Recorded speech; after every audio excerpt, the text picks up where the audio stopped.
Assalamualaikum warahmatullahi wabarakatuh. Anak-anak, jumpa lagi pada hari ini.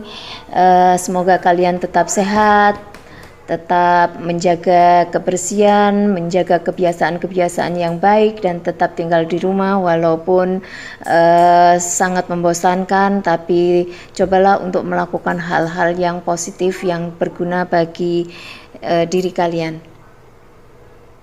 Pada hari ini kita akan belajar tentang proses fotosintesis. Proses fotosintesis ini merupakan bagian dari proses metabolisme.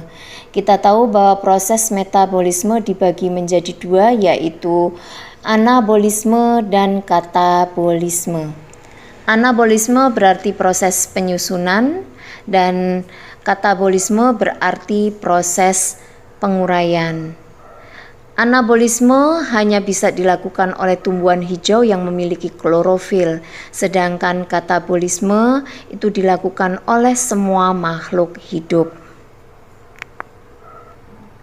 Contoh dari proses anabolisme adalah proses fotosintesis, sedangkan contoh dari proses katabolisme adalah proses respirasi. Fotosintesis berasal dari kata foto yang berarti cahaya dan sintesis adalah proses penyusunan, sehingga proses fotosintesis diartikan sebagai proses penyusunan bahan makanan berupa karbohidrat yang terjadi pada bagian tumbuhan yang memiliki klorofil dengan bantuan cahaya matahari. Kehidupan di bumi hampir seluruhnya bergantung pada kekuatan energi matahari. Hampir semua organisme bergantung pada proses fotosintesis, di mana energi cahaya digunakan untuk membuat gula dan molekul lainnya dari karbon dioksida dan air. Proses fotosintesis merupakan proses kimia yang paling penting di muka bumi karena hasilnya akan menyediakan makanan untuk semua organisme, bukan hanya untuk tumbuhan yang melakukan proses fotosintesis itu sendiri, namun juga untuk semua makhluk hidup yang memakan dan menggunakannya. Karena kemampuannya melakukan proses fotosintesis menjadikan tumbuhan berperan sebagai produsen di dalam ekosistem. Kemampuan ini disebut dengan kemampuan autotrof, yang artinya mampu untuk mensintesis bahan makanan sendiri. Di samping bertindak sebagai produsen yang memproduksi karbohidrat dan memenuhi kebutuhan makanan bagi semua kelompok makhluk hidup yang ada di bumi, tumbuh-tumbuhan juga menghasilkan oksigen sebagai hasil samping dari proses fotosintesis yang dikeluarkan ke atmosfer bumi. Oksigen sangat dibutuhkan oleh makhluk hidup yang ada di bumi untuk proses respirasi. Komponen yang berperan dalam proses fotosintesis. Yang pertama adalah bahan dasar fotosintesis. Bahan dasar fotosintesis adalah karbon dioksida atau CO2. Jumlah karbon dioksida di atmosfer adalah sekitar 0,03% dan akan meningkat jumlahnya jika aktivitas respirasi pada bakteri, fungi, dan hewan meningkat. Kandungan karbon dioksida akan berkurang di sekitar daun jika kecepatan angin tinggi dan suhu daun meningkat.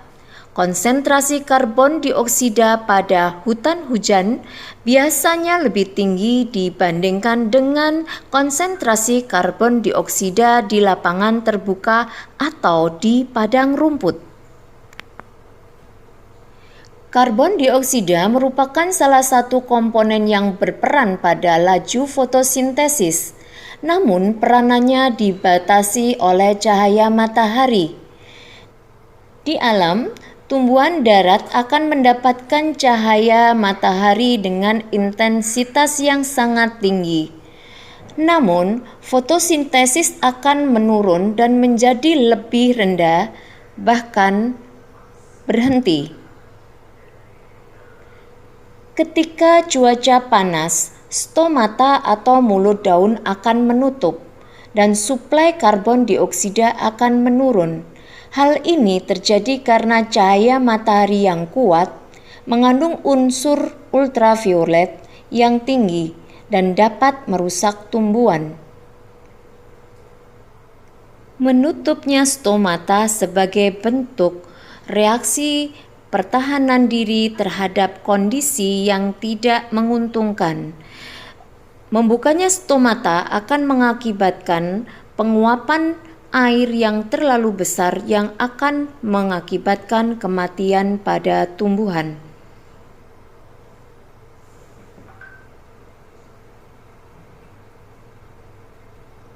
Kedua adalah tempat proses fotosintesis. Proses fotosintesis terjadi pada tumbuhan hijau yang mengandung pigmen klorofil. Pigmen klorofil terdapat pada organel sel tumbuhan yang disebut dengan kloroplas. Pada tumbuh-tumbuhan, kloroplas tidak terdapat pada seluruh bagian. Kloroplas terdapat pada bagian-bagian tubuh tumbuhan yang berwarna hijau, yaitu daun, ranting, atau batang. Tempat ideal untuk melaksanakan proses fotosintesis adalah daun, karena strukturnya yang melebar membuatnya leluasa untuk menangkap cahaya matahari. Jaringan-jaringan penyusun organ daun diantaranya adalah lapisan kutikula yang ada di permukaan menutup lapisan epidermis pada bagian atas.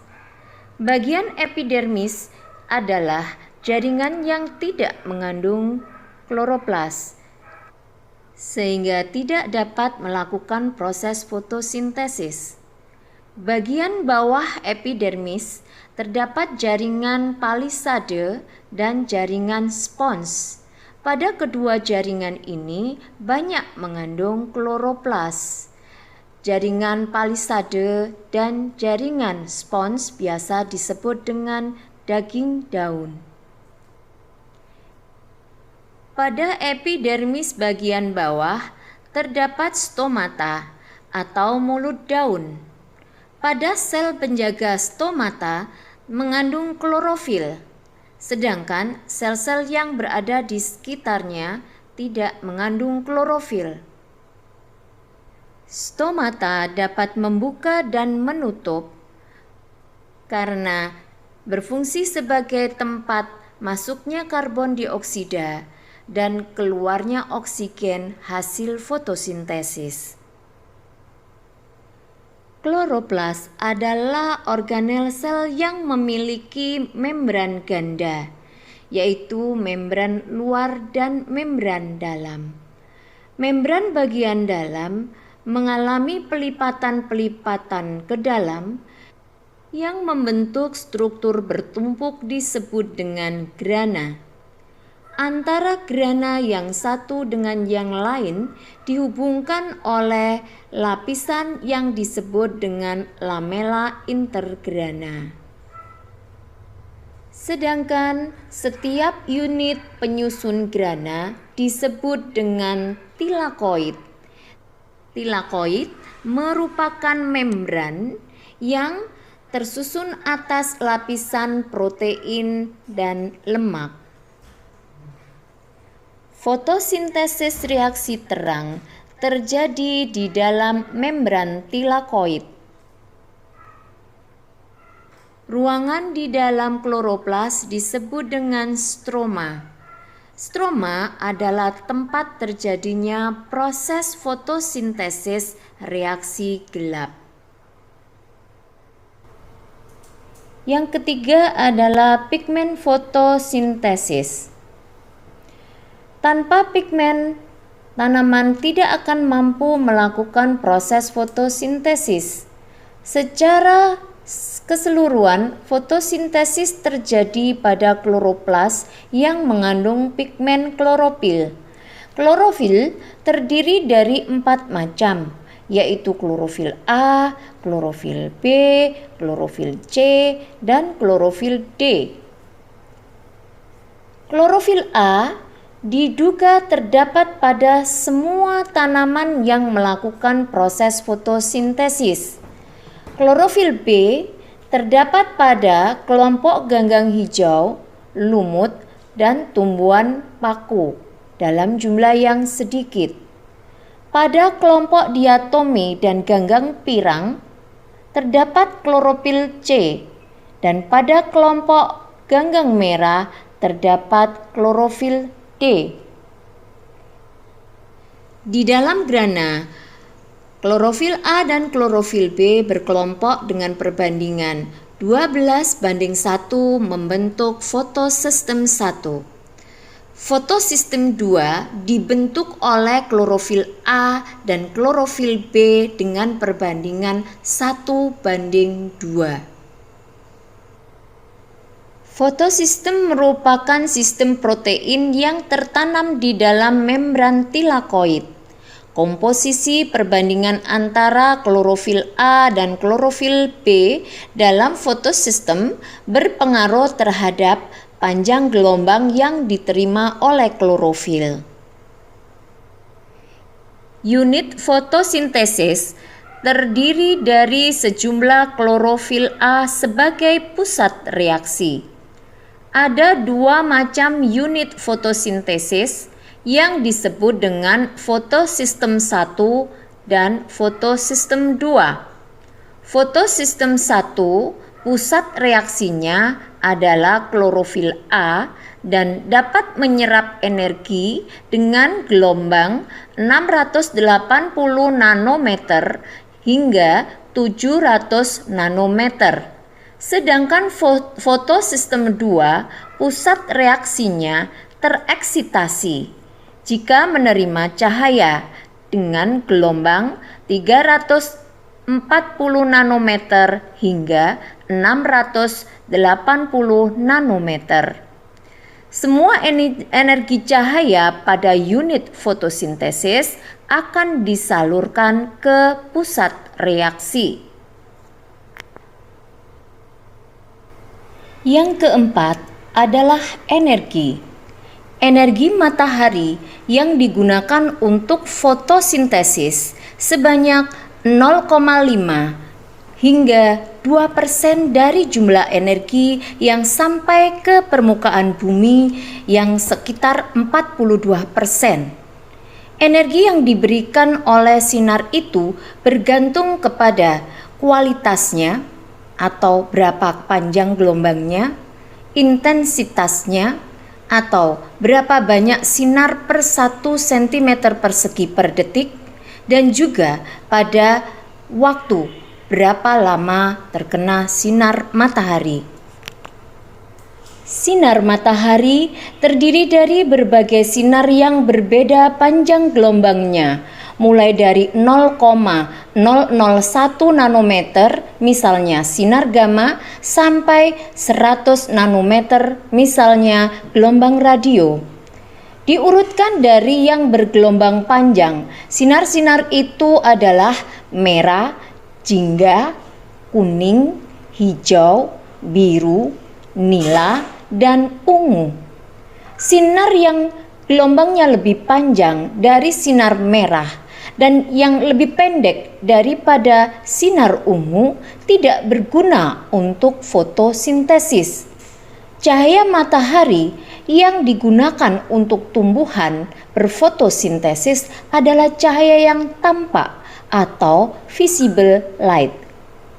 Di antara cahaya tampak tersebut, warna cahaya matahari yang cocok untuk fotosintesis adalah cahaya merah, nila, biru, dan violet.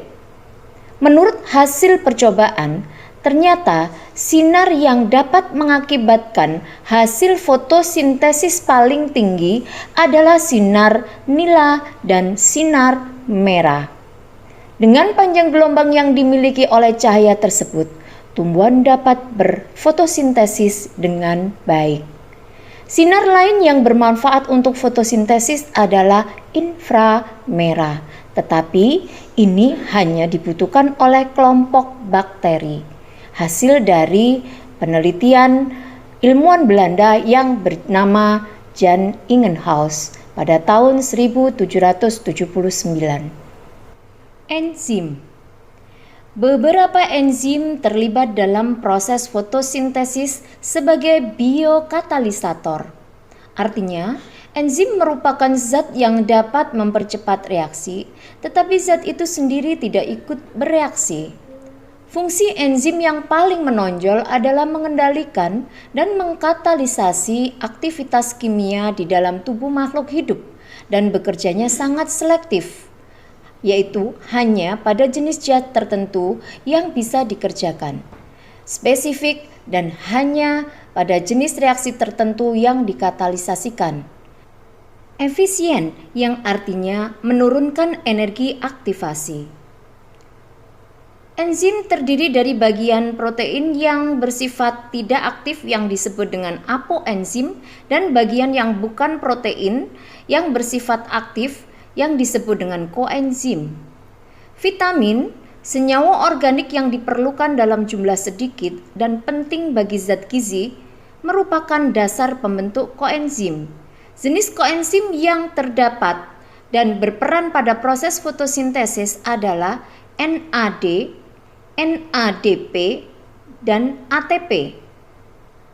Merupakan molekul hasil turunan dari vitamin asam nikotinat yang dapat berada dalam bentuk teroksidasi atau tereduksi. Dalam keadaan teroksidasi, fungsi katalisnya adalah sebagai akseptor hidrogen yang dikeluarkan pada saat proses berlangsung. Pengikatan ion hidrogen oleh akseptor akan membentuk energi seperti NADH dan NADPH. Energi dalam bentuk ATP bersifat mobile dan dapat ditransfer kemudian digunakan oleh seluruh bagian sel. Oleh karenanya, peranannya dalam menyimpan energi, ATP sering disebut sebagai penyimpan energi universal.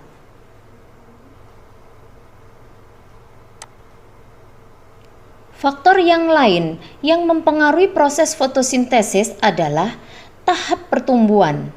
Penelitian menunjukkan bahwa laju fotosintesis jauh lebih tinggi pada tumbuhan yang sedang berkecambah daripada tumbuhan yang sudah dewasa. Hal ini dikarenakan tumbuhan yang sedang berkecambah memerlukan lebih banyak energi dan makanan untuk tumbuh. Hal yang lain yang mempengaruhi adalah kadar fotosintat atau hasil fotosintesis. Jika kadar fotosintat seperti karbohidrat berkurang, maka laju fotosintesis akan meningkat. Bila kadar fotosintat karbohidrat bertambah atau bahkan sampai pada titik jenuh, maka laju fotosintesis akan menurun. Mekanisme fotosintesis. Pada tahun 1905, bukti-bukti eksperimen mengungkapkan bahwa proses fotosintesis terjadi melalui dua tahap reaksi utama, yaitu reaksi yang membutuhkan cahaya atau reaksi terang, dan reaksi yang tidak membutuhkan cahaya atau reaksi gelap. Reaksi terang pertama kali diteliti oleh Hill, sehingga dikenal dengan nama reaksi Hill. Reaksi terang terjadi pada membran tilakoid.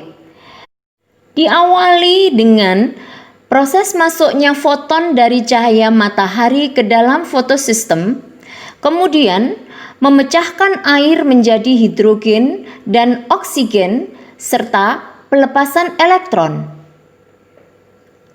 Ion OH selanjutnya akan bereaksi satu sama lain untuk membentuk H2O atau air dan membebaskan oksigen atau O2. Proses ini disebut dengan proses fotolisis.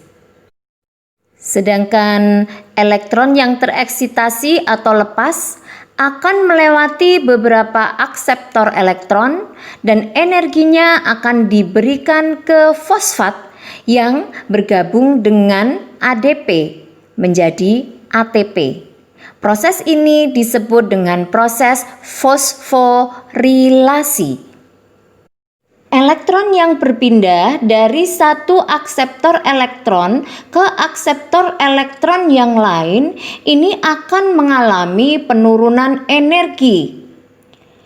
Elektron yang sudah kehilangan energi ini nanti akan bergabung dengan fotosistem 1 dan akan mendapatkan tambahan energi dari sinar matahari.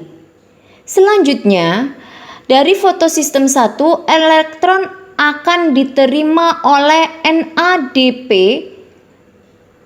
dan digunakan untuk mengubahnya menjadi NADP2+. NADP2+ akan bergabung dengan 2H+ dan menjadi NADPH2.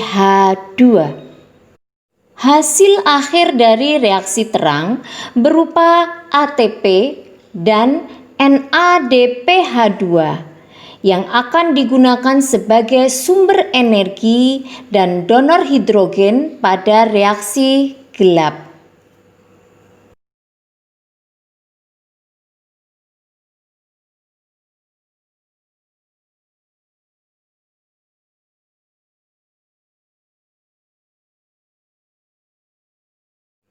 Reaksi gelap. Reaksi gelap adalah lanjutan dari reaksi terang dan terjadi pada stroma. Energi yang berupa ATP dan molekul pereduksi NADPH2 yang dihasilkan dalam reaksi terang akan digunakan untuk reaksi gelap. Reaksi gelap fotosintesis bisa dibagi menjadi 3 tahap, yaitu tahap fiksasi, tahap reduksi, dan tahap regenerasi. Yang pertama adalah tahap fiksasi. Yang bertindak sebagai fiksator dalam hal ini adalah RUBP atau ribulose bifosfat. Kemudian dikatalisis oleh enzim yang disebut dengan Rubisco. Di sini 3 molekul RUBP yang memiliki 5 atom C ini nanti akan mengikat 3 molekul karbon dioksida yang pada akhirnya akan membentuk 6 molekul 3 PGA atau 3 fosfogliserid asid. Tahap yang kedua adalah reduksi 6 molekul 3 PGA menjadi 6 molekul 3 GTP atau gliseraldehid 3 fosfat. Dalam proses reduksi ini dibutuhkan 6 molekul ATP dan kemudian dibutuhkan lagi 6 molekul NADPH.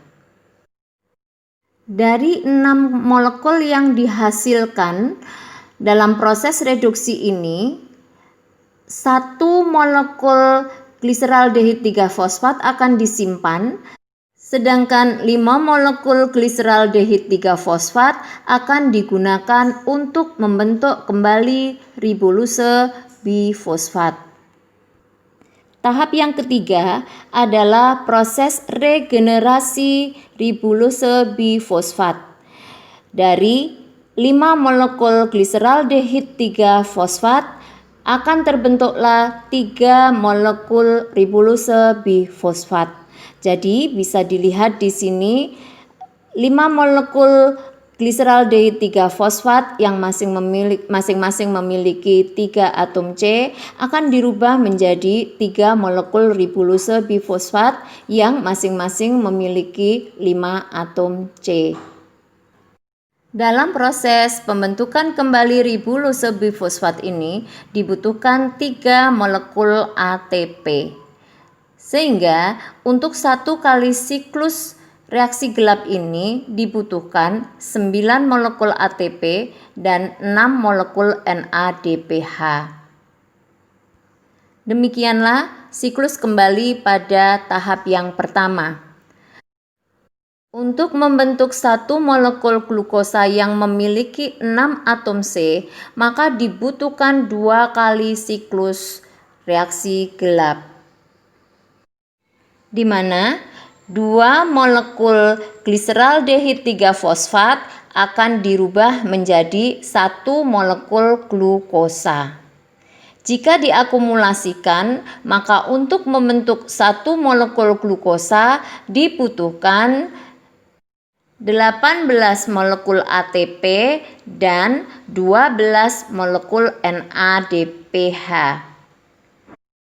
Demikianlah anak-anak, proses pembentukan glukosa telah selesai, dan jangan lupa bahwa reaksi gelap juga disebut sebagai siklus Calvin-Benson. Mari kita lanjutkan pada bagian terakhir. Fotorespirasi. Fotorespirasi terjadi pada saat kondisi sangat panas, kering, sehingga tanaman hijau akan menutup stomatanya. Penutupan stomata ini disebabkan karena tanaman harus melindungi dirinya untuk mencegah kehilangan air yang terlalu besar. Akan tetapi, efek dari proses penutupan stoma ini adalah berkurangnya kadar CO2 yang menjadi bahan dasar fotosintesis. Menutupnya stomata akan mengakibatkan penurunan kadar karbon dioksida dan peningkatan kadar oksigen yang mengakibatkan adanya kompetisi antara karbon dioksida dan oksigen dalam bereaksi dengan RUBP pada tahap 1 reaksi gelap. Proses ini disebut dengan fotorespirasi, dan ini akan sangat berbahaya bagi tumbuh-tumbuhan karena akan mengganggu proses fotosintesis. Tanaman tropik sebangsa tebu, padi, dan juga nanas memiliki jalur yang berbeda untuk menghadapi kondisi yang seperti ini, yang dikenal dengan jalur Hedge-Slack, yang bertujuan untuk mengurangi bahaya yang disebabkan oleh proses fotorespirasi.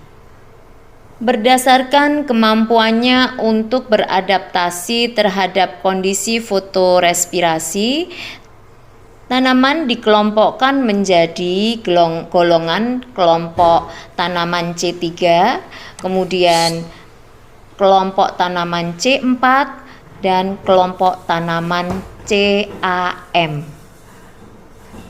Sebagian besar tanaman adalah kelompok C3 sebagaimana proses fotosintesis mengikuti jalur seperti yang telah kita bahas. Untuk tanaman kelompok C4, jalur yang dilaluinya agak berbeda. Pada tanaman C4, adaptasi dilakukan dengan cara membawa CO2 menuju ke jaringan yang berbeda. CO2 yang diikat oleh mesofil daun akan berikatan dengan oksaloasetat membentuk malat. Kemudian malat akan ditranslokasikan menuju ke berkas pembuluh pengangkutan dan akan dilepaskan CO2-nya di sana untuk proses reaksi gelap.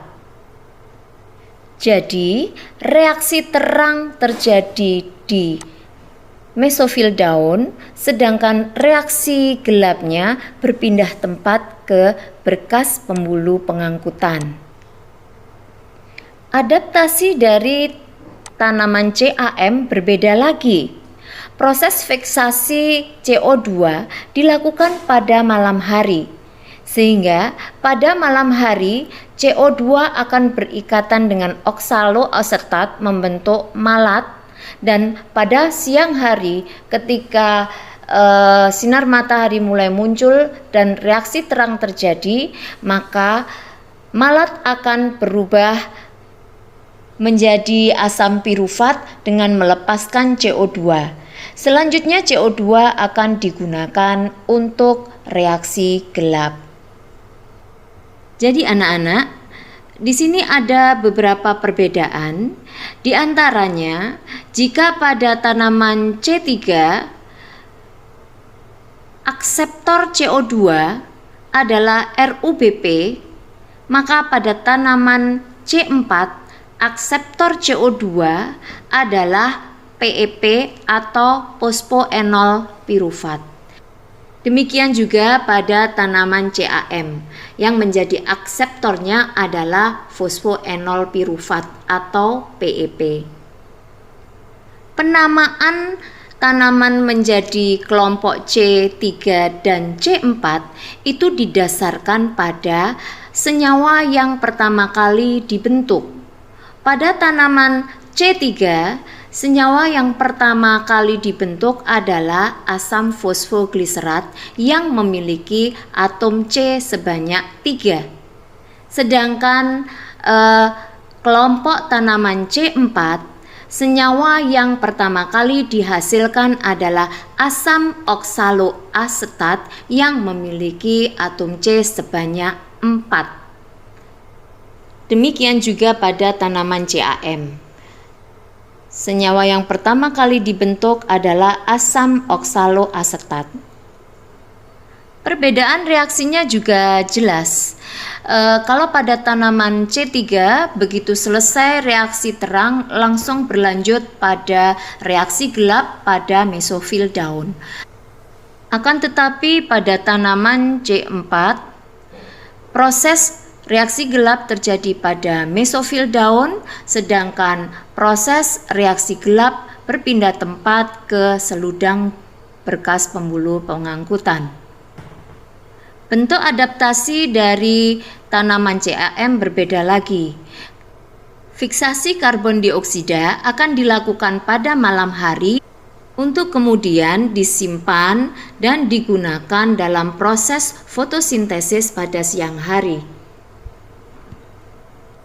Anak-anak, ada banyak sekali perbedaan antara tanaman kelompok C3, C4, dan CAM. Untuk itu, Ibu memberi tugas kepada kalian untuk membuat tabel perbandingan proses fotosintesis yang terjadi pada tanaman kelompok C3, kelompok C4, dan kelompok CAM.